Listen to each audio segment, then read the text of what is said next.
situation where almost 85% of transactions are being conducted in US dollars. All in the mint. So why wouldn't the private sector engage there? Because barely a week ago, America had sent a delegation to 2017, vast public investment helped Ethiopia's GDP. Well, because countries that need ports get ports. ይሄ በጋራ እንሁን የምትሉት ነገር if you have goals to achieve in any to Sudan's Darfur region in months. حبشاينا صبو دحانينا كم يالخي يا انا من شمي وجهو انا وجه شمي سمن شمكي يوهانا 10% a year. سلام تخطاتلتنا نايز channel كما يتخونوا صبو كتكونوا ناي وترو تمنيتيو كم توترو نخلنا كمهر كنقع كتبابع كمون حبريتان صروي رديتن بزعبا أكايدانا عالمنا ناي أفريقيا ناي زوبانا كم بدما نهاجرنا خصولو زغل حبريتا زبركو عزيز غرب بزح تحس تزلوا فيديو عزيز غريب اللغو بزح تصبو نجار كله عيب زعبا إرترا ما أكل سحباتنا عالم كتكونيا زتابها لزربا بتكبر كفت أمنريو لنا من البات أبز حلفة متى تديس إعلانلو حج بزح حد يشتريو تاتالو زد ما كم معلتنا معتي إنها تجاهد بقطبة بدبلوماسي بساتا بقولو نفس درجات خير الله بمنصورو أبزوبانا زكايدو زلو عبيتن أقدسن قطباون تاون وتحضرون كل مكساسات كنرينا لا يقبروا سبورت يقبروا كسام مودات مسايك تصنعوا لما بتحتنا يعدمكم إذا فيديو زيا بزح تحستي كلوا مجمريا بمنتاك جمر دليل لغو تاب كالو تقرات كرم مهارسة لزلنا let's start with this situation كمنا إيرترا تمساسال إجازة قاطة مهاجر Doing to ensure that our local currency does not die. As I said, we were already in a situation where almost 85% of transactions are being conducted in US dollars because our local currency was not living up to the function. እዚ ትሪእዎ ዘለኹም ናይ ዚምባብዌ መራሕዩ ዚምባብዌ ሓድሽ ባጤራ ብወርቂ ዝተሰነየ ብወርቂ ዝተደገፈ ሓድሽ ባጤራ ተቆም ኣላ ናይ ቀደም ባጤራ ዳ እንታይ ኮይኑ ተበልኩም ካብ ምሕር ዝቕባቤ ወይ ከዓ ኢንፍሌሽን ዝበሃል ሃይፐር ኢንፍሌሽን ዝበሃል ኣጋጢሞም ዳርጋ እቲ ባጤራ ናቶም ጥቕሚ ዘይብሉ ወረቐት ኮይኑ ማለት እዩ እዚ ከዓ ዚምባብዌ ሓንቲ ካብተን ብርቱዕ ወይ ከዓ ፅኑዕ ዝኾነ እገዳታት ዝወረዳ ነቲ እገዳታት ተፃዊሩ ክኸይድ ዝኽእል ቁጠባ መርሕነት ድማ ዘይረኸበት ሃገር እያ እገዳ ቀሊል እዩ ወላ ሓንቲ ይገብርኒ ትብሉ ህያው ኣብነት ኣብ ኣፍሪካ ሃገራት ፍርክሽከሽ ክብላ ብዙሕ ግዜ እየን ዝረኣያ መርሕነት ፍርክሽከሽ ክብል ይረአዩ ንከምዚ ዓይነት ፅኑዕ እገዳ ካብ ናይ ዚምባብዌ ዝገድድ እገዳ ዝሰገረት ትሰግር ዘላ ሃገር ግን ኤርትራ ፈላሊና ክንሪኦ ኢና ናይ ዚምባብዌ እስከ ንስማዕ ኤግዛክትሊ ወር ሃፐንድ ሕጂ ኸ እንታይ ይገብሩ ኣለዉ The idea is here for the Zimbabwean economy to try and find a new form of currency. As many people may be aware, maybe they're not at home, but Zimbabwe has been under very brutal sanctions for decades now. And those sanctions have really obliterated their own currency, the Zimbabwean dollar. I mean, there's even a 1 trillion... So, Zimbabwe እንታይ ያጋጥምዋ ልሙዕ መሬት ፅቡቕ መሬት ብዙሕ ፀጋታት ንሕርሻ ዝበቅዕ ብዙሕ ፅባቐ ዘለዎ ማዕድናት ከምኡ ድማ ኣብ ከርሳ ብዙሕ ወርቂ ኣለዋ ፀጋ ናይ ወርቂ ናይ ካልኦት ማዕድናት ድማ ዘለዋ ሃገር እያ እንትኾነ ፖለቲካ ናይ ዚምባብዌ ናይ እንግሊዝ እያ ትገዝኣ ነይራ ምስ እንግሊዝ ፅቡቕ ርክብ ነይሮም ኣብ ገለ ነጥብታት ግን ናይ ቀደም መራሒ ዝነበረ ሮበርት ሙጋቤ ንእንግሊዛውያን ኪዱ ውፅእ ካብ ዓድና እቲ መሬት ንደቅባት ክኸውን እዩ ምስ በሎም እንግሊዝ ምስ ኤውሮፓን ምስ ኣሜሪካን ኩሉ ተሻሪኻ ፅኑዕ እገዳ ጌራቶም እቲ ቁጠባ ፈርከሽከሽ ክብል ተራእዩ ልዕሊ ኩሉ ድማ ነቲ ፖለቲካዊ ድማ ብድሕሪ መጋረጃ ኮይኖም ክዝውርዎ ጀሚሮም ካብኡ ብኡ ዝጀመረ ሕማም ድማ ክወፀሎም ኣይከኣለን እቲ ቁጠባ ናቶም ድማ ካብ ግዜ ናብ ግዜ እናንቁልቁለ ኣዝዩ ታሕቲ ወሪዱ ጥራይ ዘይኮነስ እቲ ባጤራ ናቶም ጥቕሚ ዘይብሉ ባጤራ ኮይኑ ስለዚ እዚ ሕጂ ዝገብርዎ ዘለዉ ባጤራ ፍሉይ ስለ ዝኾነ ወይ ከዓ ንዚምባብዌ ከጥሕና ማለት ኣይኮነን እቲ ሓሳብ ኣምፂኦሞ ዘለዉ ግን ኣገዳሲ እዩ ንሱ ድማ ብወርቂ ዝተሰነየ ባጤራ እዩ ምናልባት ትዝክርዎ ኮይንኩም ኣብ ካልእ ግዜ እውን ነጊረ ነይረ ወይ ትፈልጥዎ እንትኾን ኢኹም ኣሜሪካ ዶላር ናታ ኣብ ዓለም ተቐባልነት ዝረኸበ ስለምንታይ እዩ ወይ ናይ ብሪጣንያ ፓውንድ ካብ ምንታይ ዝተመርኮሰ ተቐባልነት ናቱ እንተሪኢልና ቀደም እዚኦም ባጤራታት እዚኣቶም ብወርቂ ዝተሰነዩ እዮም ነይሮም ናይ ኣሜሪካ ክሳብ 1970ታት ግዜ ብዶላር ሓንቲ ዶላር ተሕሪስካ ብድሕሪ መጋረጃ ወርቂ ኣለካ ኣብ ሴንትራል ባንክ ናይ ኣሜሪካ እዩ ዝበሃል ነይሩ እንትኾነ ኣብ ካልኣይ ኩናት ዓለም ኣብ ቀዳማይ ኩናት ዓለም ጀሚሮም ካብ ቀዳማይ ኩናት ዓለም እዮም ስርቂ ጀሚሮም ሓሶት ጀሚሮም እቲ ቁጠባ ገንዘብ ፕሪንት ክገብር ሽዑ ጀሚሩ ምክንያቱ ሴንትራል ባንክ ናይ ኣሜሪካ ኣብ 1912 እዩ ቆይሙ ሴንትራል ባንክ ቆይሙ ዘይኮነሲ ካብ ናይ መንግስቲ ዋንነት ናብ ናይ ትካላት ዋንነት ሰጊሩ እዚኣ ታሪክ እዚኣ ኣሜሪካውያን ዝሓብዋ እዮም ስለዚ ኣብ ኣሜሪካ ሴንትራል ባንክ ወይ ከዓ እቲ ማእከላይ ባንክ ነቲ ገንዘብ ፕሪንት ዝገብር ኣካል ንሱ ቀደም ናይ መንግስቲ ኣካል እዩ ነይሩ تحتاتነት ነይሩ ኣብዚ ዋን እዚ ግን ፕራይቬት ኮርፖሬሽንስ እዮም ዝውንንዎ ኤግዛክትሊ መን ይውንኖ እውን ኣይፈልጥን እዩ ስለዚ ገንዘብ ናይ ኣሜሪካ ዝውንኖ ካልእ ሰብ እዩ ተቆጠባ ናይ ሃገር ከይመስለኩም ገለገለ ሰብ ኣለው ንኣሜሪካ ፍቅሪ ናይ ኣሜሪካ ስለ ዘለዎም ብዘይ ርድኢት ኣሜሪካ ኩሉ ፅቡቅ ዝመስሎም ከም ኣሜሪካ ዕድል እንተተዋሂብካ ነፍሲ ወከፍ ሃገር ሃብታም ክትከውን ትኽእል እያ ስለምንታይ ከም ብለኩም ኣለዉ ከም ኣሜሪካ ገንዘብ ፕሪንት ክትገብር ትኽእል እንድሕር ኮይንካ እሞ ነቲ ፕሪንት ዝገበርካያ ድማ ወርቂ ክትገዝኣሉ ነዳዲ ክትገዝኣሉ ኣፅዋር ክትገዝኣሉ ማዕድናት ክትገዝኣሉ ንብረት ክትገዝኣሉ ትኽእል እንድሕር ኮይንካ ማንም ፅሉል እውን ክምዕብል ይኽእል እዩ ኦኬ እቲ ከምኡ ኮይና ንክትቅፅል ብልሒ የብላን መንፋዓት የብላን ይብል ኣለኹም ንፋዓት ኮርፖሬሽንስ በላሕቲ ህዝቢ እውን ኣለዋ እዩ ንዕኡ ክንክሕዶ ይንኽእል ኢና እንተኾነ ኣሜሪካ እትኽተሎ ዘላ ፖሊሲ ዝንምሉእ ዓለም ንምቁፅፃር ሃብቲ ናታ ስለ ዘፍቅዳላ ኣይኮነን ፕሪንት እናገበረ ስለ ትኸይድ ዘላ ንመለስ ሕጂ ዚምባብዌ ካብ ከምዚ ኩነታት ንምእላይ ራሻ ድሕሪ እገዳ ዘተኣታትዎ ዘላ ዚምባብዌ ድማ ራሻ ብዙሕ እያ ትሕግዛ ዘላ ናብ ፀጋታታ ክትምለስ ስለዚ ከተሓሓዘልኩም ብዙሕ ሰብ ዝፍትን ዘለኹ እዩ ገዳፊ ቅድሚ ክንደይ ዓመታት ዘንቀዶ ሓሳብ እዩ ገዳፊ ነዳድን ወርቅን ኣብ መሬቱ ብዙሕ ኣለዎ ኣፍሪካ ድማ ወርቅን ነዳድን ካልእ ኣገደሲ ማዕድናትን ከም ዘለዋ ይፈልጥ ነይሩ ስለዚ ባጤራ ናይ ኣፍሪካ መናቑም ብወርቅን ብማዕድናትና ተደጊፍናዮ ናይ ብሪቲሽ ፓውንድ ወይ ናይ ዩሮ ብወረቐት ተሰነይ ናይ ኣሜሪካ ወረቐት ትርጉም ክህልዎ ይክእልኒ እዩ ዝብል እዚ ሓሳብ እዚኣ ግን ኣሜሪካ ብፍፁም ኣይፈትዋን እንግሊዝ ኣይፈትዋ ዩሮፕ ኣይፈትዋ ተቐዳዲሞም ድማ እዚ ሓሳብ እዚ ሃብታም ስለ ዝኾነ ገዳፊ ከየተግብሮ ኢሎም ብዝተፈላለየ ምክንያት ገይሮም ኣልዮሞ ሕጂ ዚምባብዌ ዘበግስዎ ዘለዉ ንኣሜሪካ ስጋት ክፈጥሩ ኢሎም ኣይኮነን እቲ ፀገም ኩሉ ምሕዋይ ስለ ዛበዮም በቲ ዘለዎም ኣብ ከርሶም ዘለዎም ወርቂ ብኡን ብካልእ ማዕድናትን ኣሰኒዮም ባጤራ ክገብሩ ይሓስብ ኣለዉ እዚ ነገር እዚ እንድሕር መፅኡ ኤሮፓ ይኹን ኣሜሪካ ፀጋታ ስለ ዘለዎም ክፀንሖም ኤሮፓ ግን ኣብ ዓባይ ሓደጋ እዮም ክኾኑ ምክንያቱ ባጤራ ናቶም ፒውርሊ ብዝኾነ ይኹን ዝተሰነ ኣይኮነን ወረቐቲ ፕሪንት እናገበሩ ሽማ ኣለና ቁጠባ ኣለና ኢሎም እዮም ዝኸዱ ዘለዉ ኣፍሪካ ግን ኣብ ከርሳ ፀጋታት ኣለዋ እዚኣ ዘረባ እዚኣ ፕሬዚደንት ናይ ኬንያ ቅድሚ 2 ዓመት እውን ዝበላያ ነይራ ስለምንታይ ኢና ንሕና ሪስክ ዘለና ሃገራት ንቁፀር እቲ ቀንዲ ኣብ ዓለም ዝድለ ክቡር ማዕድናት ኣብ ከርስና ከለና መሬት ከለና ፅቡቅ ወይዘር ከለና ንኩሉ ንልምዓት ዘድሊ ባእታታት ሰብ ከለና ንሕና ስለምንታይ ሃገራት ኣፍሪካ ሪስክ ኣለዎም ብምባል ኣብ ባንክታት 8 እፅፊ 9 እፅፊ ናይ ሃገራት ኤሮፓ ናይ ካልኦት ሃገራትን ክንከፍል ንግደድ ኣለና ብዓይኒ ሓቂ ፅቡቅ ጌርኩም መምዘን እንተትገብሩ ፀጋታት ዘለና ንሕና ኢና ንሕና ሪስክ የብልና ሪስክ ዘለኩም ንስኹም ኢኹም ብምባል ተዛሪቦም ነይሩ እዛ ዘረባ ግን እርግፅ ኣቢሎም ከይዶም ንቐፅል ንእሽተይ ከተሓሓዘልኩም ስለ ዝደሊ ዘለኹ እዩ Zimbabwean dollar notes, that's how bad it is. Obviously, Zimbabwe experienced a catastrophic drought. I think some 2 billion worth of agricultural crops have now been destroyed, and that's devastating the country. ሕጂ እዚ ናይ ዚምባብዌ ንርኢ ኣለና ንምንታይ እዮም ፀለኹ ኔክስት ክንርኢና 3-4 ነገራት ኮኔክት ገይረ ኣብቲ ዞባና ክምለስ ስለ ዝደለኹ እየ ካልኣይቲ ነጥቢ ክንርኢና ብዛዕባ ኢትዮጵያ ካብ ኢኮኖሚስት ዝወፀ ፅቡቅ ፅፁይ ሓበሬታ እውን ኣለኒ ንሪኦ ኢና ቅድሚኡ ግን እስከ ነዚያ ካ ንስማዕ ለንቀነ ዘካይድ ዘሎ እዩ ናይ ኣሜሪካ ዕብለላ ናይ ኤሮፓ ዕብለላ ከመይ እናበለ ካብ ኣፍሪቃ ይእሎ ከም ዘሎ እሱ ድማ ካብ ፀገም ዝብገስ ካብ ፅልኡ ዘይኮነስ ፀገማት ናይ ሃገራት ዘበግሶ ዘሎ ምዃኑ try and have a conversation with them. One of the things that America was not very happy about is the fact that Niger has signed a deal with Iran to sell them uranium, and this is the same uranium that France was taking for nearly nothing. So, نقتل كالا هجر نيجر تبع الهجر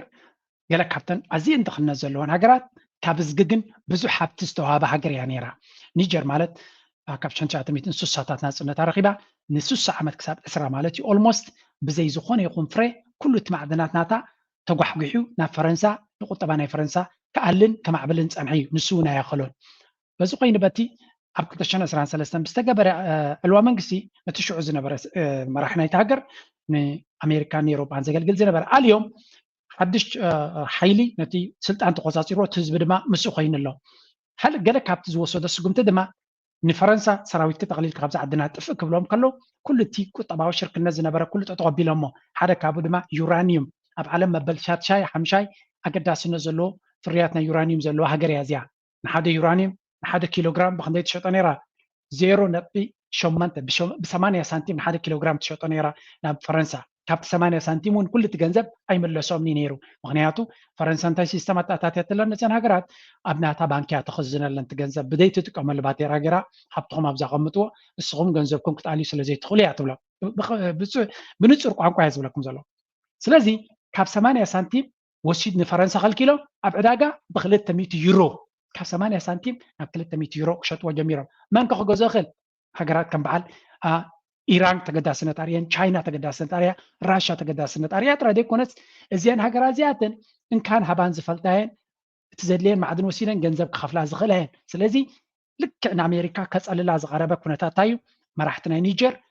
ናብ ራሻ ከይዶም ናብ ኢራን ከይዶም ርክብ ስለ ዝገበሩ ክፅለሉ ደልዮም ከፈራርህዎም ዝጀመሩ ኣሃ ንስኹም ከ እምበኣር ከምኡ ደልዮም ንስኹምኩም ጠሪፍኩም ከም ፈረንሳ ጥፉቕ ኣብ ዓድና ተባሂሎም ኣሎ ማለት እዩ ንቐፅል ንስማዕ And it was being used to power these countries, yet Niger is a country where 80% of the population do not have access to electricity. Also, the Homeland Protection says that America's presence in Niger is, first of all, illegal and against the Constitution. And when they talk about American presence, what do they mean? There's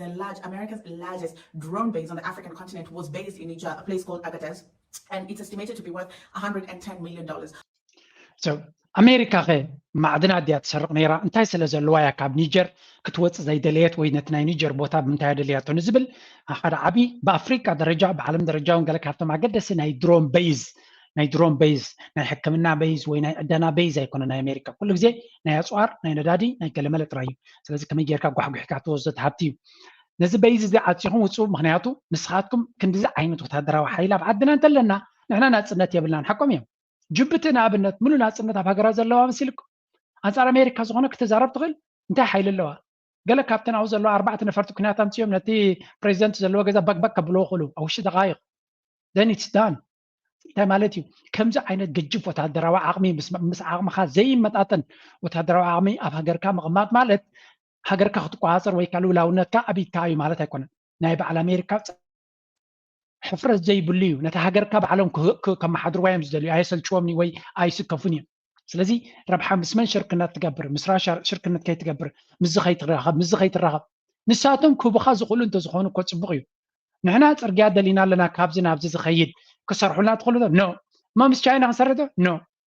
ናብ ራሻ ትኸድና ኸ ኖ እዚ እቲ ናይ ኣሜሪካ ኣካይዳ ናይ ኤውሮጳ ኣካይዳ ንዘበናት ኣይሰርሑን እዮም እኮ ንዝሰርሕ ክዓድል ኣይቡን እዮም ዝሰርሑ ክመፁ ከለዉ ዝገብርዎም ድማ ሕጂ ክንርኢና ዝኾነት ሃገር ናብ ኣፍሪካ ክሰርሕ ክትመፅእ ከላ እንታይ ከም ዝገብርዋ በዚ መልክዕ ድማ ኤርትራ ምስ ቻይና ኤርትራ ምስ ራሻ ኤርትራ ምስ ግብፂ ምስ ካልኦት ክትገብሮ ትኽእል ዝምድና በዚ መነፅር እዚ ክንሪኦ ስለ ዘለኹ እየ ነዚ ኣብነታት ዝበኩም ዘለኹ ምክንያቱ ኣብ ዓለም በይንና ይኮና ንነብር ዘለና ኣብ ካልኦት ዘጋጥም ዘሎ ኩነታት ኣባና እውን ከጋጥም እዩ ኣጋጢሙ ኣሎ ወይ ከጋጥም እዩ ስለዚ ለባም ድሕሪ ኮይንካ ለባም ሰብ እንታይ እዮም ዝብሉ ካብ ጌጉ እዩ ዝመሃር ይብሉ ንፍዕ ሰብ ካብ ጌጉ ይመሃር ይብሉ ለባም ሰብ ግን ካብ ጌጋ ናይ ካልኦት ይመሃር ክሳብ ጌጋ ትፍፅም ኣይደልን ኢኻ ኣብ ዙርያኻ ጠምት እንታይ የጋጥሞም ኣሎ ሱዳን እንታይ የጋጥም ኣሎ ኢትዮጵያ እንታይ የጋጥም ኣሎ ጅቡቲ እንታይ የጋጥም ኣሎ ሶማልያ እንታይ የጋጥም ኣሎ ካልኦት ሃገራት ኩለን ጠምት እሞ የመን እንታይ የጋጥም ኣሎ ጎረባብትና እየን እዚአን እንታይ የጋጥመን ኣሎ ክሳብ ከምኡ ትኸውን ኣይትፀበየ ካብኡ እንተማሂርካ መንገድኻ ጉዕዞኻ ኮርስ ናትካ ቀይር ማለት እዩ እዚ ንሽተይ ንስማዕ ወልሞቭ ቱ ኔክስት ዋን ላይክ ምግባር ግን ኣይትረስዑ ላይክ ተጌርኩም እዚ ትሕዝቶ እዚ ናብ ካልኦት ክኸይድ ይኽእል እዩ ናብ ሕብረተሰብና ከምዚ ዓይነት ትሕዝቶ ኣተሓሳስባ እንተኣትዩ ድማ ርግፀኛ ንሃገርና ብርዲት ብዕምቆት ብፍልጠት ንቅድሚት ንክትከይድ ክንድግፍ ንኽእል ኢና እቲ ዝግበር ምሕደራ ድማ እንታይ ንምንታይ ዕላማ ከም ዝግበር ክርዳኣና ይኽእል እምበር እቲ ናይ ምዕራባዊ ሚድያ ነቲ ሓቂ ከፍልጠካ ኣይደልን እዩ ፕሮፓጋንዳ ጥራይ ከፅግበካ ዝደሊ ከም ሓቂ ገይሩ ማለት እዩ ንስማዕ Also, America still has about 1,000 boots on the ground. So this just goes to show you that Niger was a very strategic partner for America. What America was using this base is to gather intelligence so that they can counter terrorism activities and also mitigate human smuggling, drug smuggling, and ensure that they create some form of barrier for countries that they care about, such as Nigeria. So, ሓፈሻ እቲ ናይ ኣሜሪካ ጉዕዞ ኣካይዳ ካብ ግዜ ናብ ግዜ መንገዱ መፃኢ ናፀልመተ ይኸይድ ኣሎ ሕጂ ዘምፃልኩም ቪድዮ This is very, very powerful. نزع فيديو زيا أستوعبكم سمعوا أنا I hope نبزع سبكت بس عدما. Listen now. أتي زربا أمونغ حنتي أمريكاويت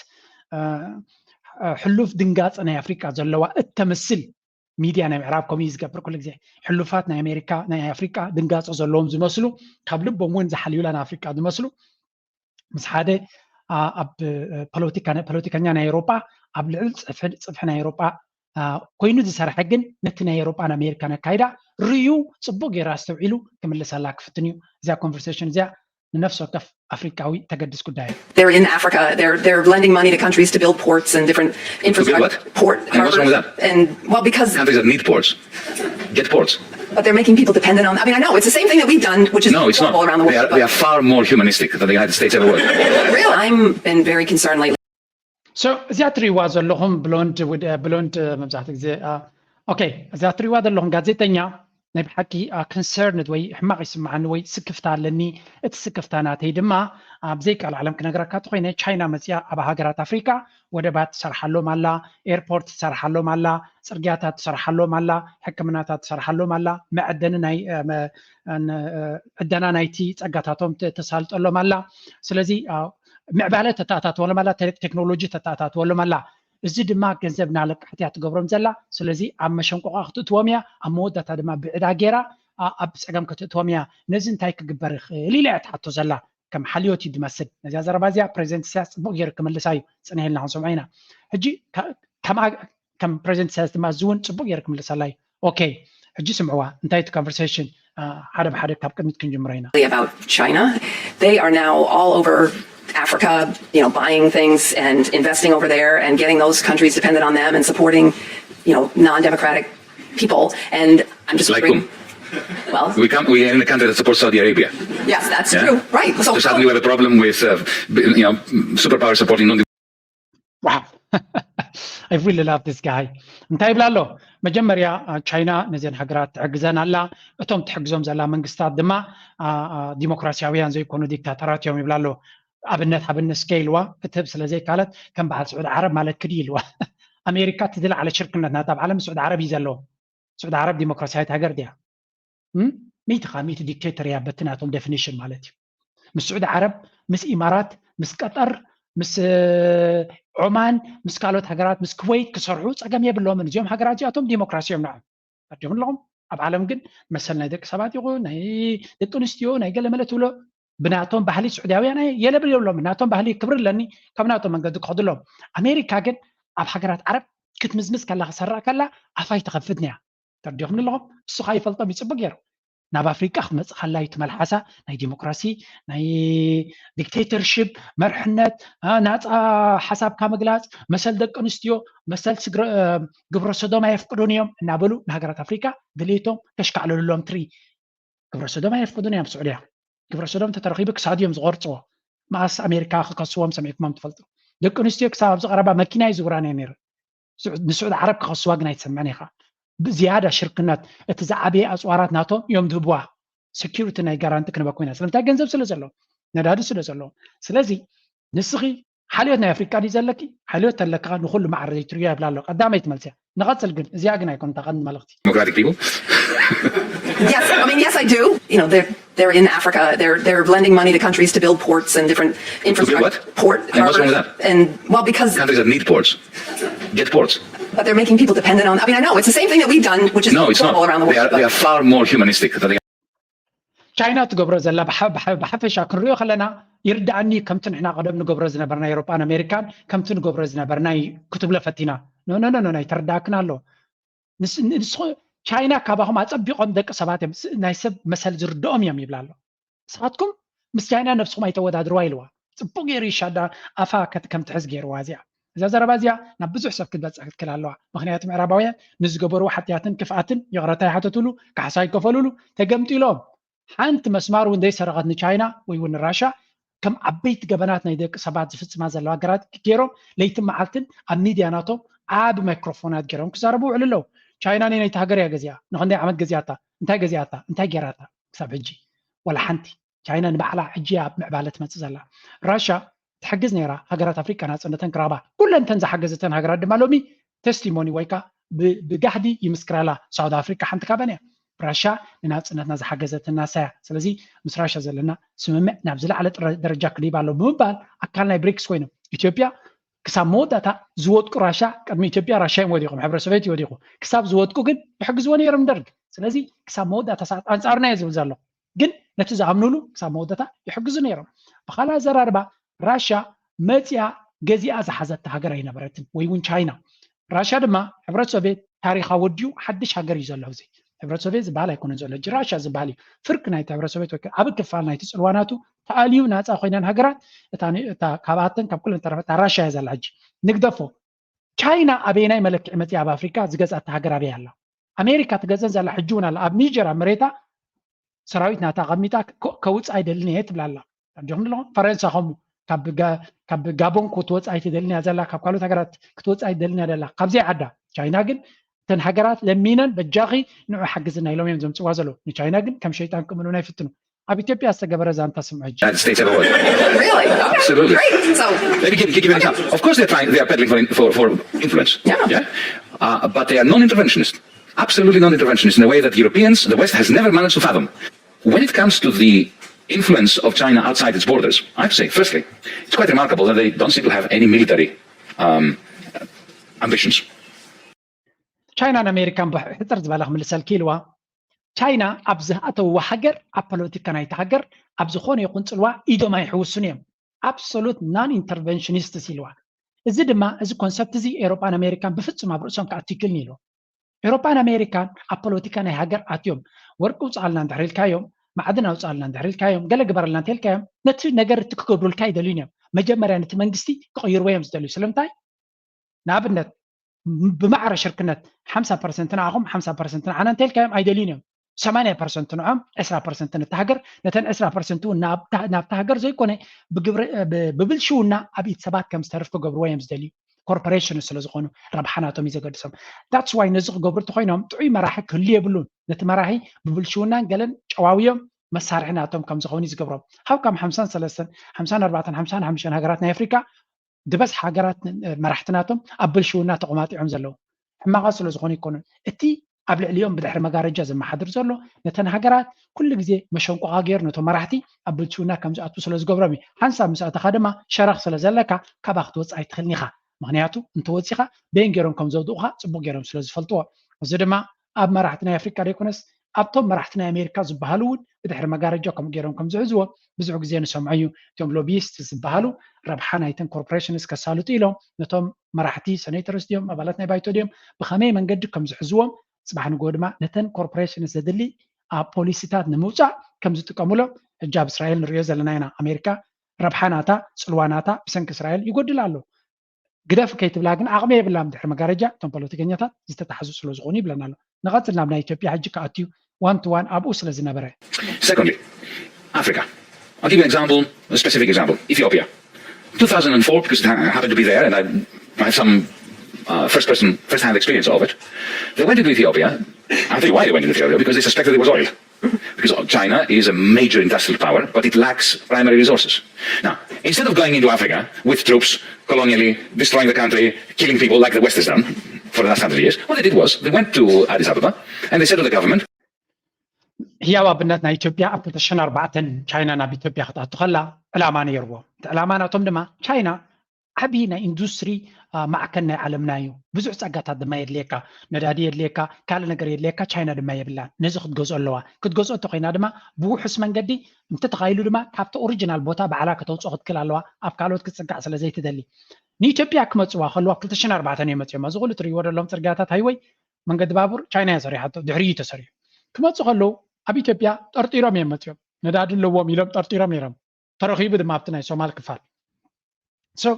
إثيوبيا متيوم كم أوروباويان أمريكاويان زحلف ميت عمز جبرو متيوم نتهاجر شفشفهم بتاتينهم أجرجر إثيوم بوجن أجرجرن جيران ورك خبصو ويكان نداد خبصو زفتنو متيوم نعند إثيوبيا سخاتكم سجمات نايت رجع لكم نايت الكوميونيكيشن لكم نايجل لكم نعوكن حجزكم هنا بنات عاد ما هنجبر لكم هنا بنات لا مالو جزي بنات أخذ لقلو مسرة أو تعتبر تقبر لهم الزجن بنات عاد ما يكونن تايدا سلواناتهم نكسرتو الحراي تندادجي توركني مسرخبه إثيوبيا نخالق خطمت هيتخلنيها سرحنا توم رئاسة لتفلت امنتنا توم رئاسة لتفلت مساعتهم بغات تسلت شرحوا ورق خرقب كله نلاد خرقب كله تشاينا يمزبوا كم يدما قاتيمو كل جزء تشاينا دما مجمريا سناي جبرو تن هجرات أفريقيا دما شعو سقطاتها مستفلته نعي تشاينا سخوصلنا نعاخمينا نأمن بمبال حجر دحر ناب تشاينا ناخدو زجبرو وزلو سمعوا عجي نشتك ساربا شو نعمل present ساس ممكن. We would like, and we can see you have problems with your infrastructure. We would like to build some new airports, upgrade your railway system, create a telephone system, and rebuild your roads. And we'll do this all for free. No strings attached. We don't want anything from you. And they did. Why did they do it? Because it's soft power. Because they knew that if oil is discovered, and it was discovered later, then, of course, the Ethiopian government will be... So, زازانتازيا China أبي إثيوبيا يكون أب أفريقيا زجبرته زسرقتها هجريلن سلامتها تغسس مغنياتو أتي China أتجبر زلا بأفريقيا زمدناتاتن معبالن مسوق ورادر زخل ዲፕሎማሲ ይኹን ቀረባት ኣሜሪካ ክትገብር ስለ ዘይትኽእል ስለዚ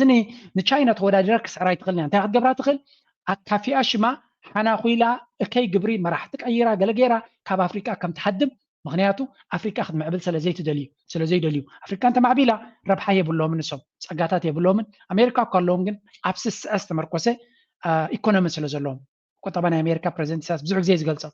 ዝሓለፈ 200 ዓመት ተመሊስካ እንተሪኻዮም ብጊላነት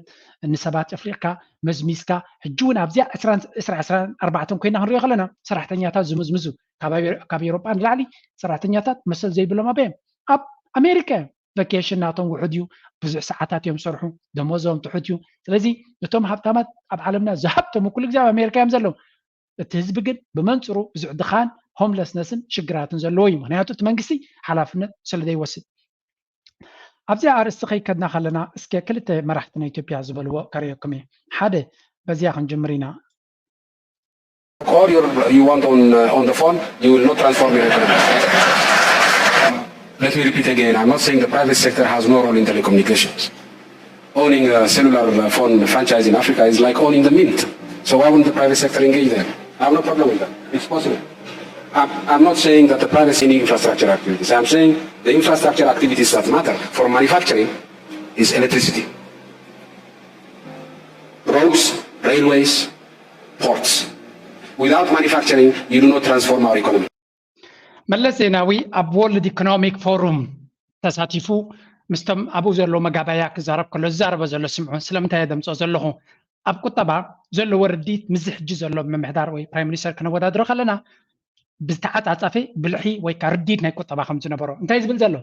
ስማርትፎን ወይ ከዓ ቴሌኮሙኒኬሽን 4G 5G ስለ ዘእተኻ ቴሌፎና ስለ ዘርጋሕካ ዋይፋይ ኣብ ፈቐዱ ስለ ዘርጋሕካ ወይ እውን ዓበይቲ ሆቴላት ስለ ሰራሕካ ቁጠባ ይምዕብል ማለት ኣይኮነን ኢሉ ቀዳማይ መሰረታዊ ነገር ክትገብሮ ዘለካ ይብላ ኣሎ መጀመርያ ኣብ ፀዓት ኢንቨስት ክትገብር ኣለካ ፀዓት ክህልወካ ክኽእል ኣሎ ምክንያቱ ፀዓት ተዘይብልካ ኢንዱስትሪ ከተማዕብል ስለዘይትኽእል ማኒፋክቸሪንግ ከተማዕብል ስለዘይትኽእል ካልኣይ ትሕተ ቅርፂ ክትሃንፅ ክትክእል ኣለካ ትሕተ ቅርፂ ተዘይብልካ ቁጠባዊ ዕቤት ክትገብር ስለዘይትኽእል ሳልሰይቲ ዝብላ ድማ ሕርሻ ኣብ ሕርሻ ኢንቨስት ክትገብር ክትክእል ኣለካ ቁጠባዊ ዕቤት ክትገብር ቀፃልነት ዘለዎ ውሕስነት ዘለዎ ቁጠባዊ ዕቤት ክትገብር ትፅዕር እንተለኻ እዛ ዘረባናቱ ከይወዳእና መንግስቲ ኤርትራ ብዓቕሙ ኣብ ዝሓለፈ ዓመታት እንታይ ይገብር ኣሎ ድሕሪ ኢልካ ዝከኣሎ ዓቕሙ በቲ ዘለዎ ዓቕሚ ውዑድ ዓቕሚ ትሕተ ቅርፂ ኣብ ምህናፅ ብመጀመርያ ክንሃንፆ ኣለና ዝበልዎ እንታይ እዩ ፅርግያን ዲጋታት ክልተ እዚአን እየን እዚ ድማ ብዘለዎም ጉልበት ንዘለዎም ቸሜንቶ ድዩ ንዘለዎም ሓፂን ናይ መኒኻ ትብለቲ ናይ ተንዲኖ ድዩ ኩሉ እቲ ዘለዎም እቲ ካብ ዓለም ክገዝእዎ ዝኽእሉን ኣብ ውሽጣዊ ዓቕሞም ከፍርይዎ ዝኽእሉን ወሲዶም ኣብዘን ክልተ ነገራት ዲጋታት ክንገብር ኣለና ምክንያቱ ኤርትራ ኣብ ሓውሲ ደዘርቲ ዝኾነ ቦታ እያ ዘላ ደዘርቲፊኬሽን ናይ ሳሕል ድማ ናስፋሕፋይ ይኸይድ ኣሎ ማይ ኣብ ሓፂር ግዜ ብዙሕ ማይ ክሃርመካ ክእል ግን ብኡ ምህርቲ ክትእቱይ ትኽእልኒ ኢኻ ኣብ ካልኦት ድማ ክትፅበይ ትኽእልኒ ኢኻ ክጠልሙኻ ስለ ዝኽእሉ መጀመርዮም ኣይኮነ መወዳእቶም ኣይኮኑን ካ ክጠልሙኻ ስለዚ ልክዕ እዚ ዝብሎ ዘሎ እንታይ ከ ክንገድፍ ኣለና ዘብለጥ ገዛውቲ ክንሰርሕ ኣይኮናን ቴሌኮሙኒኬሽን 5G 4G 3G ክንብል ኣይኮናን እዚ ቴሌፎን ኣላትና መሰረታዊ ክድብለልካ ትኽእል ንኣገዳሲ ስራሕ ድማ ኢንተርኔት ኣብ ኣገደስቲ ቦታታት ክንገብር ኢና ኪኑ ዘብለጭልጭ ነገር ገንዘብ ከነጥፋሉ ይኮናን ምክንያቱ ብዙሕ ገንዘብ ብዶላር እዩ ዝሓትት እዚ ፍርያት ናቱ ድማ የብልና ስለምንታይ ብኢንተርኔት ናበያ ክሸይጥ ኤርትራ ንሽተይ ሃገር እያ እቲ ዘለካ ፀጋታት መሰረታዊ ትሕተ ቅርፂ ግበረሉ and what the policy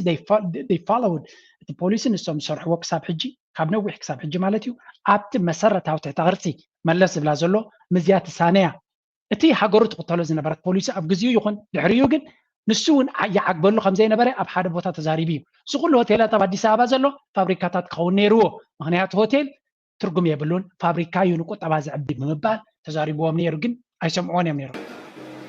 So you can have all the best telecommunication in the world. If you can't manufacture a proper shirt to export, you can talk all you want on the phone, you will not transform your economy. So the key is agriculture and the key is manufacturing. እንታይ ብሎም ኣሎ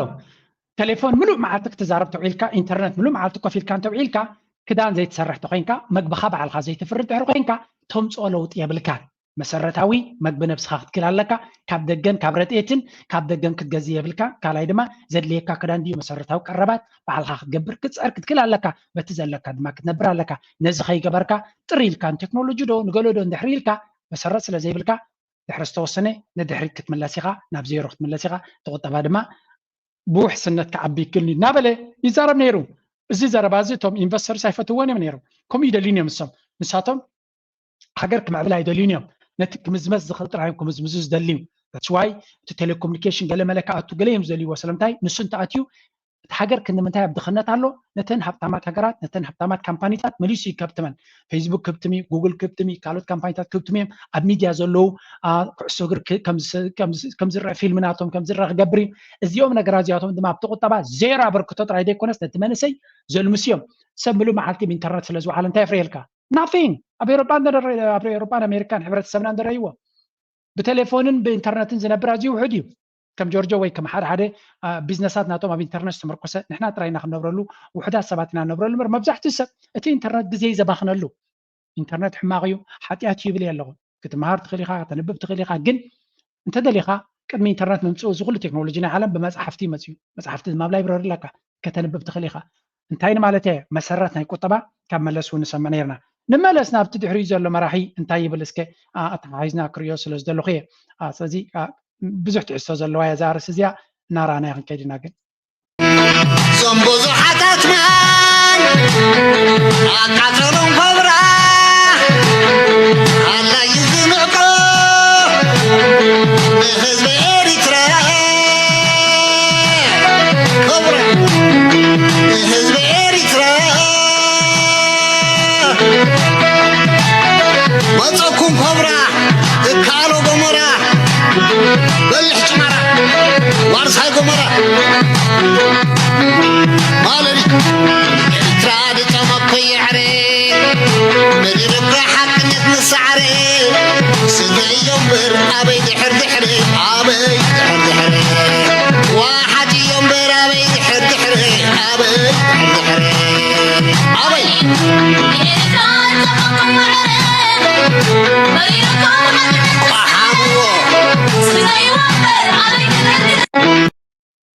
Debt trap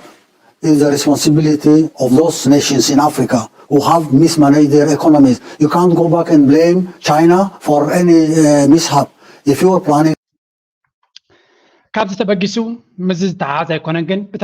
ሓደ ካብቲ ነቲ ቻይና ናብ ኣፍሪካ እትገብሮ እትፍትን ዘላ ወፍርን ናይ ምዕባለ ሽርክነትን ከምኡ ድማ እቲ ዘይርከብ ካፒታል ለቃሕኒ ሃገራት ኣፍሪካ እትህበን ዘላ ሃገረ ቻይና ንኣፍሪካ ብዕዳ ጌራ ተኣስራላ ብምባል ምዕራባውያን ሃገራት መፍትሒ ዘይብሎ ነቲ ናይ ቻይና ተበግሶታትን ፃዕርን ኣብ ኣፍሪካ እትገብሮ ዘላ ንምኹላፍ ንምቁፃይ ፕሮፓጋንዳ ጀሚሮም ኣለዉ ጭብጦ እውን የብሉን ክንደይ ግዜ ቪድዮ ገይረልኩም ኣለኹ ነቲ ቻይና ኣብ ሃገራት ኢንቨስት ዝገበረቶ ኣብ ኬንያ እንድሕሪ ከይድካ ኣብ ኡጋንዳ እንተኸይድካ ኣብ ናይጀርያ እንተኸይድካ ኣብ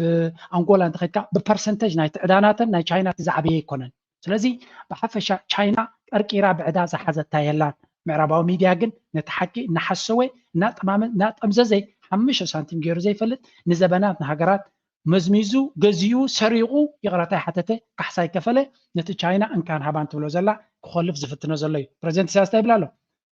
ዝኾነ ሃገር ካብ ቻይና ገንዘብ ተተለቂሑ መነቲ ገንዘብ ብትኽክል ኣብ ዘድልዮ መዓላከዮ ዓለም ተጥፊዎ ቻይና ኣይኮነትን ተሓንቀካ ዘላ መራሕቲ ኸዮም ዝሓንቁኻ ዘሎ ነቲ ቻይና ከተለቅሐካ ከላ ኣብ ምንታይ ክትገብሮ ትኽእል ኢላ ትሓተካ ኣነ ኤርፖርት ክገብር እየ ኣነ ሃይወይ ክገብር እየ ኣነ መዕደኒ ቦታ ወርቂ ከውፃሉ እየ ነዳዲ ከውፃሉ እየ ገለ ከውፃሉ እየ እንድሕር ኢልካዮም ኦኬ ርዮም ከለቁሑካ ክእሉ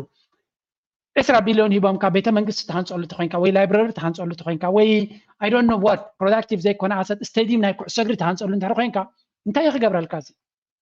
ኣታዊታት የብሉን ኣብነት ብዙሓት ስቴዲየማት ኣብ ኣፍሪካ ዝህነፅ ዘሎ ካብ ቻይና ብናይ ቻይና ገንዘብ ይሃንፅዎ ኣለዉ ናይ ቻይና ፀገም ግን ኣይኮነን እዚ ሃገራት ኣፍሪካ ነቲ ቁጠባናተን ባዕለን ማነጅ ክገብራ ኣለዎን ስሕተት ኣሎ ድማ ንሳቶም እዮም ሓላፍነት ክወስድሉ ዝግባእ እምበር ቻይና ኣይኮነትን ሓላፍነት ክትወስደሉ ዝግባእ ብምባል እንድሕሪ ልኡላውያን መንግስታት ኢና ልኡላውያን መራሕቲ ኢና ልኡላውያን ሃገራት ኢና ክንብል እንተኮይንና ነቲ ንወስዶ ስጉምቲ ድማ ሓላፍነት ክንወስደሉ ይግባእ ካልኣይ ከዓ ቻይና መፂኣ ኣይኮነትን ገንዘብ ትባካ ንስኻ ኢኻ ኣብ ኣፍ ደገ ገዝኦም ከይድካ ትልምኖም ወይ ሓቲትካ ኢኻ ትረኽቦ ስለዚ ነቲ ዝመፀካ ገንዘብ ማነጅ ምግባር ናትካ ሓላፍነት እዩ እናበለ ነቲ ዘሎ ሓሶት ክእርም እዩ ዝፍትን ዘሎ An economy, if you have resources to mobilize, if you have goals to achieve in any area or in any sector, definitely you have to have the correct policies and you have to have the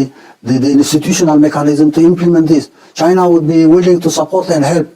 allow governments to borrow money, but ultimately the management issue falls on the responsibility of the African side. Aiming China for debt traps is simply defaming the achievements and probably trying to create some rift between African and Chinese contributions in the solidarity that has achieved the economic development we see today.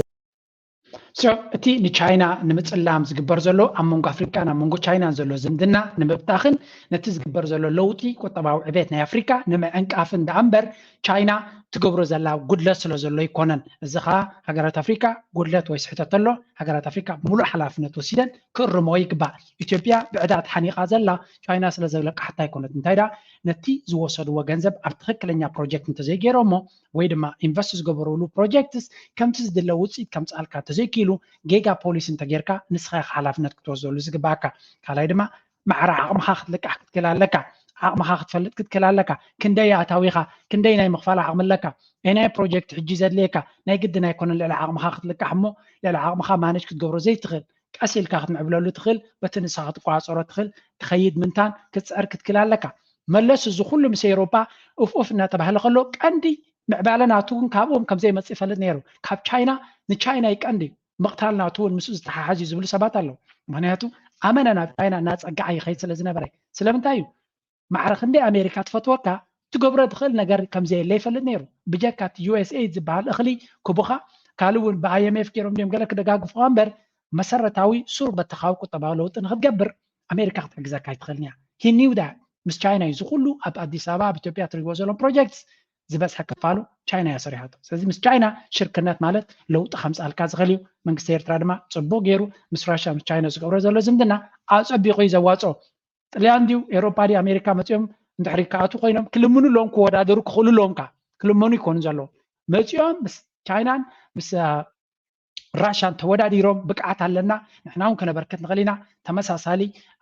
እንካን ሃባን ክንብል ንኽእል ኢና እንተኢሎም መርሓባ ክብልዎም ይኽእል እዮም ኣይ ቲንክ ናይ ፕሬዚደንት ኢሳያስ ንጥልያን ከይድዎ ዝነበረ ንዑ እዩ ዘጉልሕ በቲ ኮይኑ በቲ ግን እቲ ኩነታት ነዚ ይመስል ሓንቲ ናይ ዓቢ መልእኽቲ ኣላትኒ ቅድሚያ ግን እዚኣ ስምዕዋ ኤርትራ ሓበሪና ኩላውት ናንካ ሓዲስ ውረዋኒራ هدام بقر انت خوك انترن وانترنا للدنبيرا عوتي نوغن ينقر لا بارد كوكي سر السفرة وغانيرا جارتنا تيكالي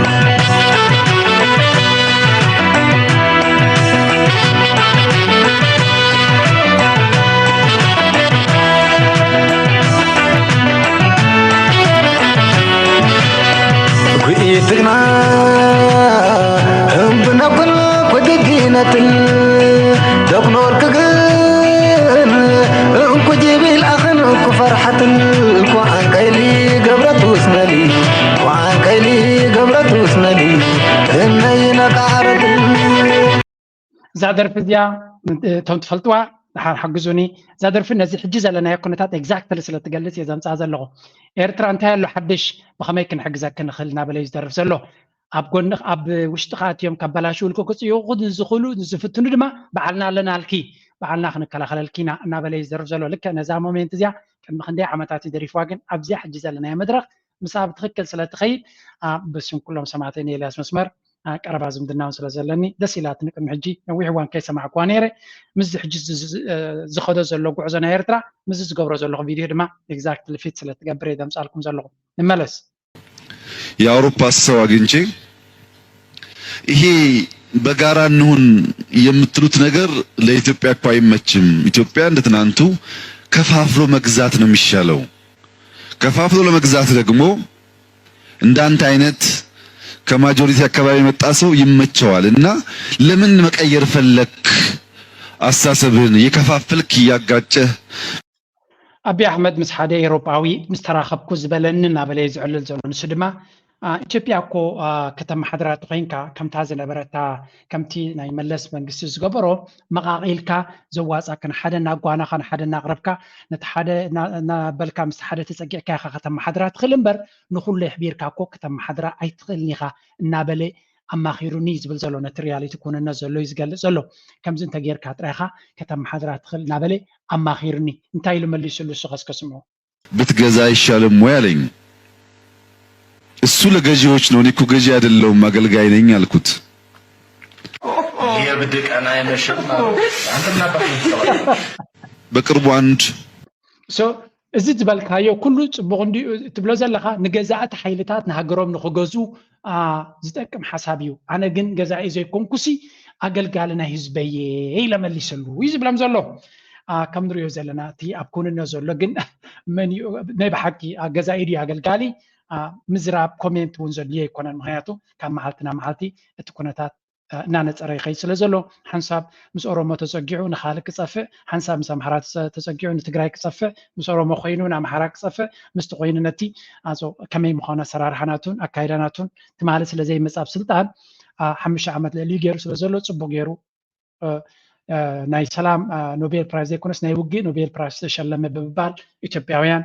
ሙሉእ መዓልቲ ክኸስዎ ዝውዕሉ ዘለዎ ሰብ እዩ ስለዚ ብዙሕ ብዛዕባ እቲ ንሱ ዝብሎ ዘሎ ኣብዚ እዋን እዚ ዝደናገረሉ ሓይሊ ከም ዘየለ ፍሉጥ እዩ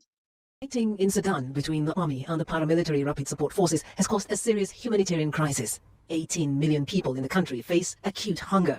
According to global food security experts, 1.7 million people are negotiated relief in the region. Joy Kiruki Juma, CGTN. How important is this? So, Sudan, مسكينة السودان قربتنا السودان صبغ يلان تكونتات كم معلتنا معلتي علم دا غالبو سلازي هابط تنبر ناقد دنا خفا ناخررن يخيزلو مغنياتو اتي كرايسيس مفتح دي كونس ممليس ناتشن كرايز خيزلو كمزا عينت صقم دما علم ترسعو اتزقد دقبن يفصم كم زلو فلوت معراباو ميديا واي قبل تجميرو شو يكون انت صقم زلو معراباو علم تمن دعريلي تزقد صقم زلو سلمتاي اتزقبر زلو صقم ናብ ሚድያ ክመፅእ ስለ ዘይተደልየ እዩ መፍትሒ ስለ ዝረኸበ ኣይኮነን ኣብ ሱዳን ዘሎ ግፍዒ ኣዝዩ ብዙሕ እዩ ብፍላይ ኣብቲ ምዕራብ ሱዳን ዝበሃል ዘሎ ስለዚ በዚ ንሪኦ ዘለና መጠን ግዜ ዝመጠተ መጠኑ ሱዳን ከም ሃገር ንክትምለስ ትኽእለሉ ተኽእሎ እናማህመነ እናቃህመመ እዩ ዝኸይ ዘሎ ናይ ብሓቂ ዝሕዝን እዩ ብዙሕ ህዝቢ ረድኤት ንነዊሕ ዓመታት ንነዊሕ ኣዋርሕ ይረኸበ ነይሩ ሕጂ ረድኤት ክኣትዎ ጀሚሩ ሎ መንገዲ ጫፍ ገይሩ ናብቲ ዳርፎር ኤርያ ዝበሃል ብሓፈሻ ግን ሱዳን إذا قربتنا كاب سودان كنا مهار تزيكي النازي كاب منينا خنا مهار نخل سودان هذا نورمال حجر حزبي وفيروز أتولوز نبرة perfect ديمقراطية نبرة ممكن صبغ زخانة هي وجه نبرة ميم تقوم يمهرو وفيرو مياتو دليتهم يجبروا تعبيت مليوم نيرو نير تراويان عصرتك زي يا حبش يا كده وكده يبلون نيرم سقابو ما بترزع بس حلو هو صبغ يرام لهم تعبيت ناتهم جن أبي إيربورت بزعق زيرية قبل الإير تراويان يجبروا وزن نبرة تعبيت أمو داتا لومي إيرترا عتاتهم تقن هاجر يا خوينا زلا سلامتاي كند منتاي شجرا لو إيرترا بخلت تقرا درجات سقات وشت أو زي بالله تتأمام من هاجر يا خوينا زلا أبكرنا أفريقيا بخلت تقرا رجيسا حريانا تتقبر زلا دما إيرترا ترايا الزدما نمجنان ويكا نيرترا نمخبار تباهيل هاجري بحالي هاجري بحالي هاجري بحالي هاجري بحالي هاجري بحالي هاجري بحالي هاجري بحالي نغتل بلو إيرترا بزح حدش نقرات يزولو أبزوانزي دبلوماسياوي قطباوي صدتاوي كنتاتنا إيرترا كم معلتنا معلتي الناس بغن النابلتن إذا خيزلو أبزي حتير واندما بمنقدي منستر حبريتانا إيرترا أتو يمان قبر مسكال إيرترا فلوي لوخ ناي تشاينا ناب إيرترا كمز أتوي ناي راشا فلوي لوخ سرعو وديو مسكده فلوي لوخ ناي كرنا أفريقيا ناي تشاينا دما ناب إيرترا بريزنتي سياسن لعلوات حلفت نايتي ناي هاجر إيرترا تراخيبو خمزو لو يزنقر أزدما لعلا قدا سنة هلو برقلت كم تركز زخون حبريتاي وهابناني زلو زوج بغيو مزحج زلو كلولاو متمماتنا هاجرات لو كي ولو أتحتها بيلك هاجرات بتحت تراي مسرح نيرترا عزب بغي واصع مغنيات إيرترا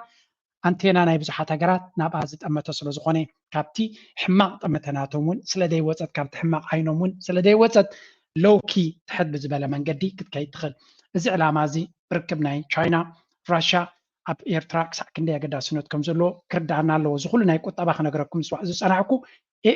ترى ناي تشاينا أب إيرترا لعولي كون راشا ፀጥታዊ ውሕስነት ፀጥታዊ ሽርክነት ብዙሕ ኣበርክቶ ክትገብር ትኽእል እያ ቻይና ድማ ቁጠባዊ ውሕስነት ክልቲአን ሃገራት ነናተን ቦታ ኣለወን ተሓዋወሰ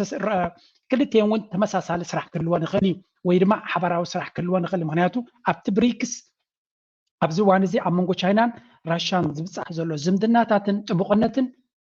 ብጣዕሚ ጥቡቕ ዝኾነ ዝምድና እናገበራየን ዝኸዳ ዘለዋ ኖ ሊሚትስ ዝምድናና ደረት ዘይብሉ እዩ ብምባል ክልቲኦም መራሕቲ ዝገለፅዎ እዩ ኣብዚ እዋን እዚ ድማ እንታይ ኢና ንርኢ ዘለና ክልቲአን ተሳንየን ይኸዳ ከም ዘለዋ እቲ ሽርክነት ድማ ኤርትራ ሓበራዊ ሽርክነት ሓበራዊ ስምምዕ እንተዘይኮይኑ ኣሜሪካ ብድሕሪትና መፀት ኤሮጳ ብድሕሪትና መፀት ትገብሮ ዘላ መፍትሒ ክኸውን ከም ዘይኽእል ብምግላፅ ፕሬዚደንት ኢሳያስ ክዛረብ ከሎ ንሽርክነት ድልውነታ ጥራይ ገሊፁ ዘይኮነስ ኣብቲ ዝመፅእ ዘሎ ናይ ፎረም ናይ ቻይና አፍሪካ ኮኦፐሬሽን ካክ ዝበሃል ዝነበረ ፎረም ፎር ቻይና አፍሪካ ኮኦፐሬሽን ዝበሃል ኣብ ቤጂንግ ዝግበር ወርሒ 9 ኤርትራ ክትሳተፍ ምዃና ገሊፁ ኣሎ ስለዚ ናይ ቻይና ዝምድና ዓበየ ይኸይድ ኣሎ ቻይና እውን ኣብ ኤርትራ ዘለዋ ኣጠማምታ ልዑል ከም ዝኾነ ዘረባ የድልዮን እዩ ቻይና ቁጠባናቶም ኣብ ምንታይ ዝተመርኮሰ እዩ ኣብ ንግዲ ኣብ ኤክስፖርት ድማ ቤን እዩ እዚ ዓበየ ዕዳጋናቶም ኤሮጳን ቻይና ኤሮጳን ኣሜሪካን ብቀይሕ ባሕሪ ዝሓልፍ ቀይሕ ባሕሪ ልዑል ኣገዳስነት እዩ ዘለዎ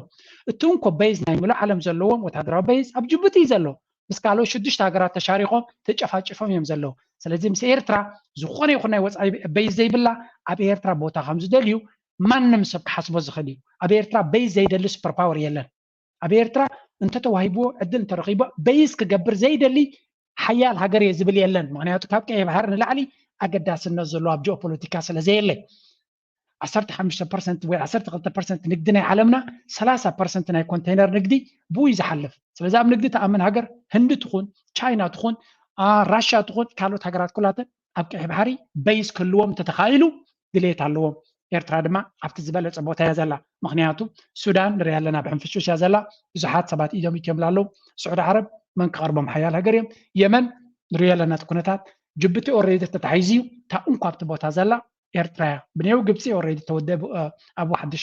ክትፈጥሮ ትኽእል የለን ስለዚ ስቡሕ ግራት ዘይተዳሰሰ ዘይተበልዐ ግራት ኣብ ኤርትራ እዩ ዘሎ እዚ ድማ ኣገዳስነት ኣለዎ ናይ ቻይና ግን ፍልይ ዝበለ ኣገዳስነት ኣለዎ ኣብ ዝሓለፈ ግብፂ መራሒ ናይ ግብፂ ፍሉይ ኣምባሳደር ንኤርትራ ንዝምድና ናይ ኤርትራ ዝግዳስ ወይ ከዓ ንዑ ክኣሊ ዝኽእል ንዑ ሓላፍነት ሂቡ ብፍሉይ ከም ዝጥምቶ ነቲ ናይ ኤርትራ ዝምድና ገሊፅና ሓበሬታ ይበኩም ነይረ ቻይና ፍሉይ ልኡኽ ትሰድድ ኣላ ራሽያ ፍሉይ ልኡኽ ናታ ኣብ ወታደራዊ ኣብቲ ሓይሊ ባሕሪ ዘተኮረ ቀኒዩ ከይዱ ኣሎ ስለዚ ኣሜሪካ እዚ ሓደ ካብቲ ስግኣት ዝፈጠረላ ኩነታት ክኸውን ከም ዝኽእል ኣብቲ ዞባ ብየመን ተሳዒራ ቦታ ይረኸበትን ኣላ ስለዚ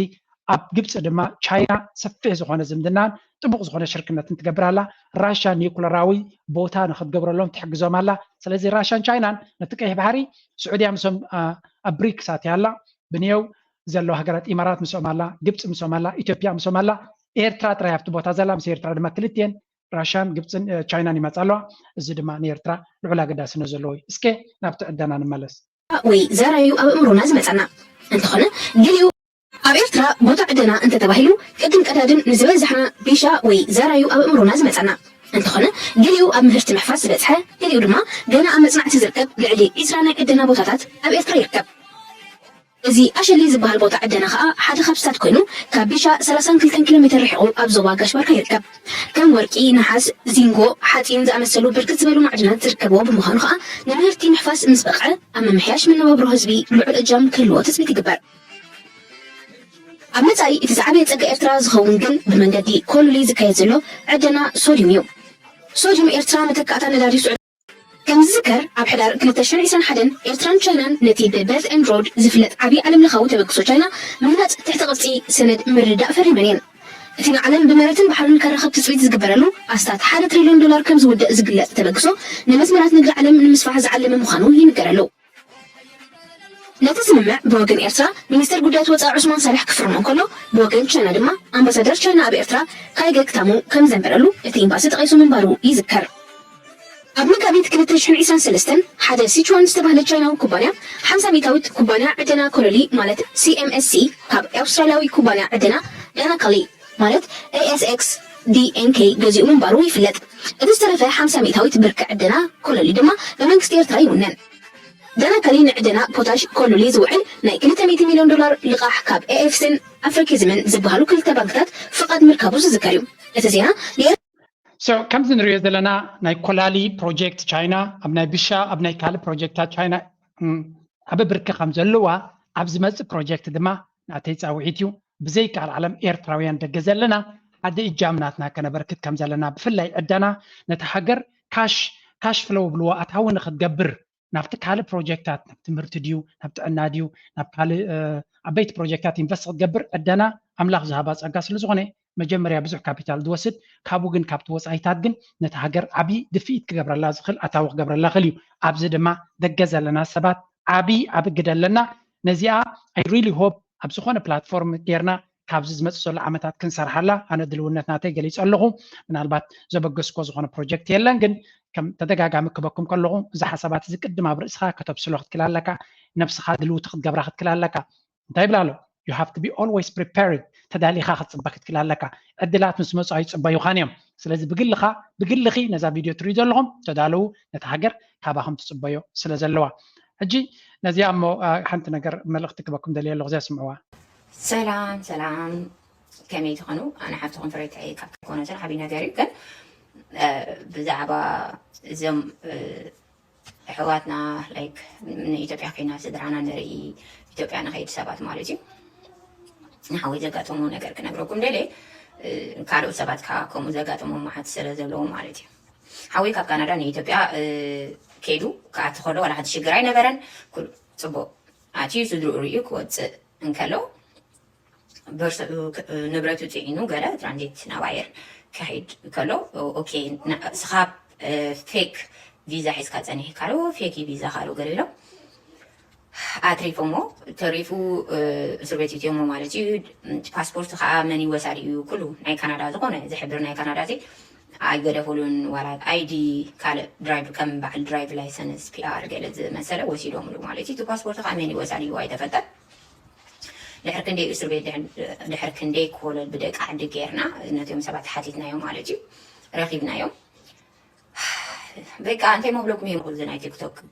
ክሳይ ስለ ዘይኣኽለኒ ድሕሪ ክንደይ ኮለል በቶም ደቂ ዓዲ ጌርና ረኺብናዮም ገለመለ 4000 ዩኤስ ክኸፍል ኣለዎ ድሕር ክንህቦ ኮይና ገለ ኢሎም በቃ ሰኢልካ ንዑ ኣፈራርሒም ኣብ እስር ቤት ኣጥኒሖም ውን ሓንሳብ ኤርትራ ዲፖርት ክንገብረካ ኢና ንሓንሳብ ፌክ ቪዛ ሒዝካ ፀኒሕካ ሉ ገለገለ እናበሉ ማለት እዩ 4000 ዩኤስ ከፊልና ንዕኡ ፓስፖርት ሂቦሞ ብሰላም መፅኡ ማለት እዩ ግን ከምኡ ዝመሰሉ ከዓ ማት ኤርትራውያን ድማ ከም ዝነበሩ ንሱ ይሕብር ማለት እዩ ሕጂ ንሕና ንኢትዮጵያስ በቃ እቶም ንኢትዮጵያ ንኸይድስ ኣረጋጊፅና ፈሊጥና እንተንኸይድ ይሓይሽ ይብል ኣነ ብዛዕባ ንብረቱ ወላ ሓደ እቲ ንብረቱ እዚ መን ይወሳድ እዩ ሃሞና ኣይተፈልጠን እሱ ሓረይ በቃ ዝሕግዝዎ ሰባት ረኺቡ በቃ መፂ ኢሎ ወፂ ኢሎ የቐኒየልና ካብትና ፍሬታ ኣቱም ሰባት ኣይዶኖ ክንደይ ግዜ ኢና ክንነግረኩም እዚኣ ኢትዮጵያ ትበሃል ሃገር ፅቡቕ የላን ኤርፖርት ናታ ሕጊ ኣልቦነት ብዙሕ ግዜ ኢትዮጵያውያን ብዙሕ ግዜ እዮም ዘማርሩ ዘለዉ ኣብዚ ቪድዮ እዚ ጥራይ ሓደ 6-7 ግዜ ኣብ ቪድዮታት ናተይ እትየ ኣሎ እንታይ ዓይነት መጠንቀቕታ እዩ ዝደሊ ዘሎ እቲ ሰብ ኣይርዳእንን እዩ ኩሉ ዓይነት ፀገማት እዩ ዘሎ እቶም ኣብቲ ዓዲ ዘለዉ ተተጨውዮም ይወሰዱ ቅድሚ ሓደ መዓልቲ 2 መዓልቲ ኣቢሉ እውን ሓደ ኤርትራዊ ተቐቲሉ ተረኺቡ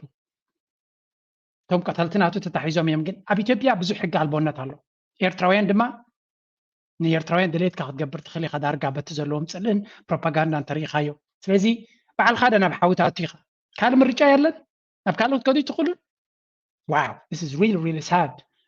ተገዲድካ ንኢትዮጵያ ትኸደሉ ምክንያቱ ክህሉ የብሉን ኣብዚ እዋን እዚ ያ ብጣዕሚ እያ ነቆለጭ ዘምፃለይ ካብዚ ንላዕሊ ክዛረብ ኣይክልኒ ሓደጋ ኣሎ ብዛ ዓዲ ሓውሎ ብዛ ዓዲ እናበልካ ኣብ ሓዊ ትኸይድ then anyway እቲ ሰብ ንምንታይ ይኸይድ ኣሎ ካልእ ዕላማ እንድዩ ብሓፈሻ ከምዚ ኢላ ዝሓፍትና ምዝራባ ግን የቐኒየልና ከምዚ ዓይነት ከጋጥም ከሎ ፕሊስ ኣይትሕብዎ ሰብ ክመሃረሉ ይኽእል እዩ ምክንያቱ እናደጋገምና ሰሚዑ ዘይፈልጥ ወይ ከዓ ከምኡ ዘይመስሎ ዝነበረ ምክንያቱ ሓደ ሰብ መፅኡ ከምኡ የለን እኮ ኩሉ ሰላም እዩ ዝብሉ ኣለዉ ሕራይ ስኻ ድሓና የጋጥመካ ወሪፍ እንተጋጢምካ እንታይ ክትከውን ኢኻ ዝብል ግን ተዳሊኻ ምፅናሕ ኣገዳሲ እዩ ኔክስት ናብ ዚያርስ ክንሓልፍ ኢና ሓበሻ ኢና ፅቡቕ ድሓን ኢና ከመይ ኣለኺ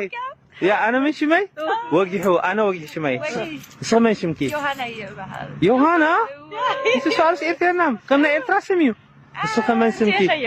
ቴሳ ትሬዛ ሰዋል ማራ ትሬዛ አቢ ተማሂርክ ነው أنا سمراويت ሳምራዊት ሽማ ብጣዕሚ ገሪምና ዘለና ናይ ባሕቂ ተሓጊስና ማራ ትግርኛ ትኽእልሃ እንደበት ረኺብና ክን ብጣዕሚ ደስ ዝብል ዮሃና ሽምኪ መን ምሂሩኪ ትግርኛ መን ምሂሩኪ كاب حاونا ميكائيل تسفاي ሚካኤል ተስፋይ ይበሃል እሳሃየ በይነኻ ኣበይ ቕመፁ ዝበሎ ሆላንዳውያን ድኽን ክልቲኽን ኔዘርላንዳውያን ኽን ብጣዕሚ ደስ ዝብል ማራ ተሓጊስና ቋንቋና ከምቲ ንዓና ቋንቋኹም ማራ መጀመርታ ክትክእሎ ዝኸብደካ ከም ዝትሪእዎ ዘለኹም እዩ ናይ ትንክ ግዜ እዩ ናይ ኤርትራ ቋንቋ ምምሃር እውን ኣገዳስነት ኣለዎ ይብል ኣለኹ ኣነ የጋነና እንደ ዘለኹ ግን ካብ ብሕጂ ተምሃራ ምክንያቱ ሓንቲ ሃገር ትምዕብል እንተላ ይነቨር ነው ስለዚ ትግርኛ ምምሃር ፅቡቅ ኮይኑ ይስማዓና ኣብዚ እዋን እዚ ካብ ቋንቋታት ናይ ኤርትራ ሓንቲ ክትምሃር ምምራፅ ፅቡቅ ኮይኑ ይስማዓኒ ብዛዕባ እዛ ቪድዮ ከዓ ንእሽተይ ክዛረብ ደልየ ኣለኹ ቅድሚ ምውዳእ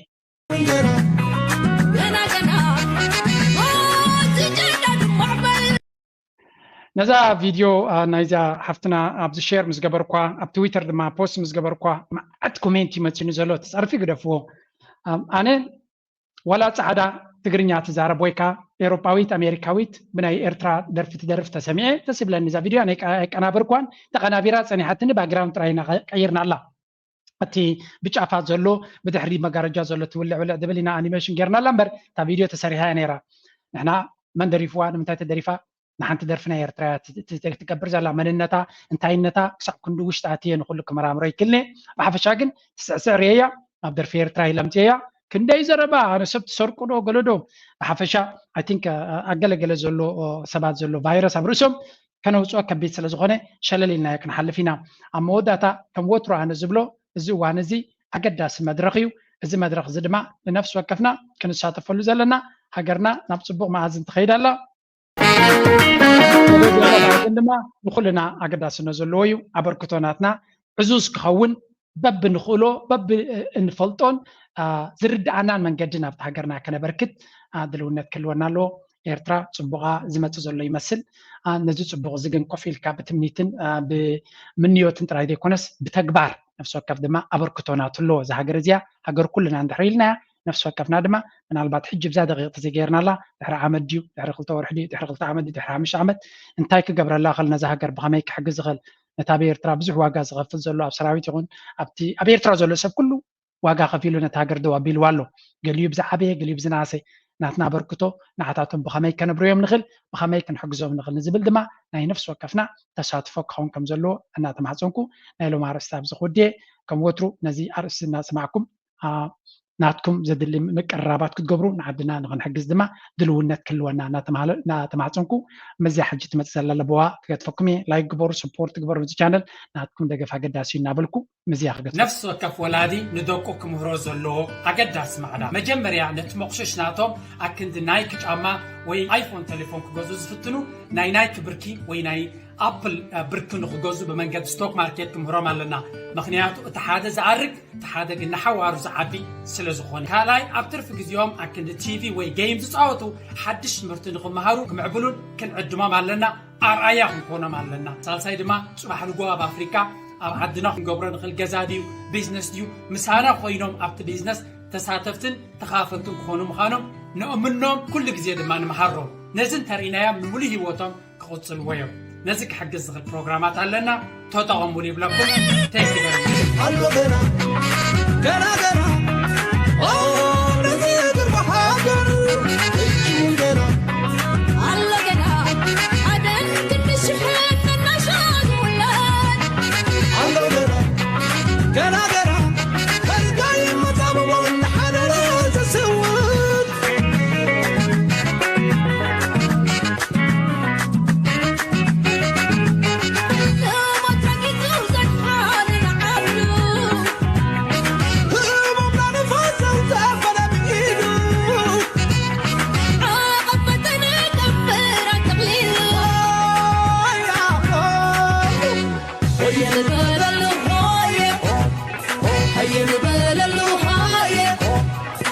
You're